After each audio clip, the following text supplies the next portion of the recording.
Hey everyone, and welcome back. Today, we're tackling a really cool puzzle.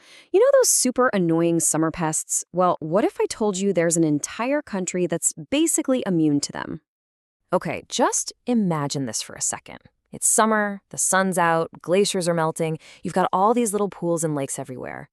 I mean, that sounds like a five-star resort for mosquitoes, right? Prime real estate. But here's the twist. In this one place, there are zero.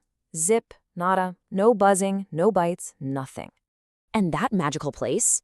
It's Iceland. Seriously. Which leads to the big question that honestly has stumped a lot of people for a long time. How in the world is Iceland completely mosquito-free? What is their secret sauce? All right, let's get into it. The main reason, the number one culprit behind this whole mystery, comes down to something Iceland is famous for: its wild, totally unpredictable climate. So to really get why the weather is such a big deal, we got to do a quick dive into how mosquitoes, become mosquitoes. Their whole life cycle is a pretty delicate process, and it really, really depends on their surroundings being just right.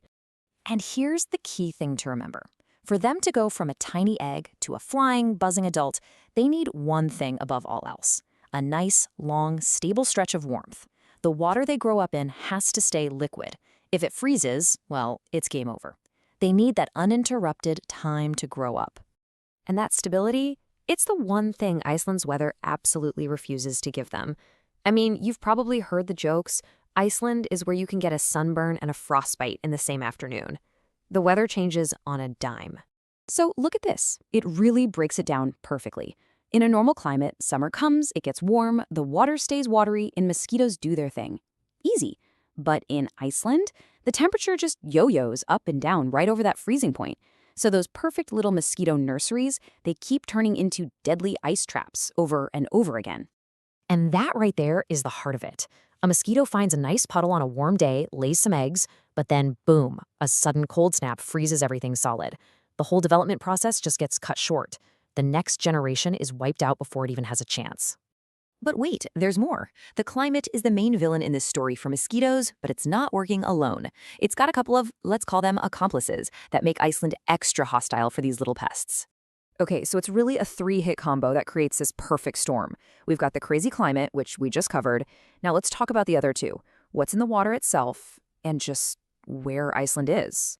You know, Iceland is called the land of fire and ice for a reason. It's super volcanic. And all that volcanic rock and soil, it leaches minerals into the water, changing its chemical makeup. And it turns out, for most types of mosquitoes, that water is just yucky. It's not the right environment to raise a family. And the last piece of the puzzle is just plain old geography. Look at a map. Iceland is way out there, all by itself in the middle of the North Atlantic.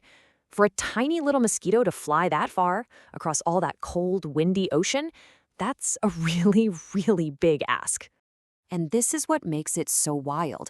You look at its neighbors, Greenland, Norway, Scotland, they're all buzzing with mosquitoes. It's not like the whole region is bite-free. Nope, just Iceland.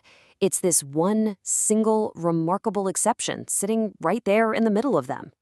Okay, so this brings up a really good question, right? With all of us flying around the globe, planes and cargo ships going everywhere, surely, at some point, one little mosquito must have hitched a ride and made it to Iceland, right? Has one ever slipped through the cracks?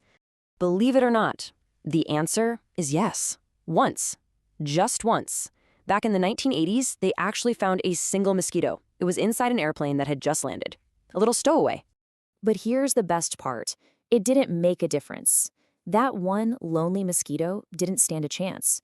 It couldn't start a family, couldn't set up a colony. Even when one did get in, the country itself was just too tough. The environment took care of it. All right, let's wrap this all up. Let's solve this little mystery once and for all. What is the secret to Iceland's amazing, bite-free superpower? It all comes down to that perfect storm we talked about, a triple threat defense system. First, you've got the crazy climate that keeps freezing and killing the larvae. Second, the water chemistry's all wrong for them. And third, it's just too far away for them to migrate there naturally. It's the ultimate anti-mosquito fortress. And what you get from all that is, well, it's pretty amazing. It's one of the only places in the world where you can actually sit out by a lake on a warm summer evening and just relax. No swatting, no buzzing in your ear, no itchy bites the next day. just peace and quiet. So there you have it. It's such a cool example of how huge things like the planet's climate and its geology can team up to solve a tiny problem and create this amazing little bug-free paradise. What a story. Thanks so much for tuning in.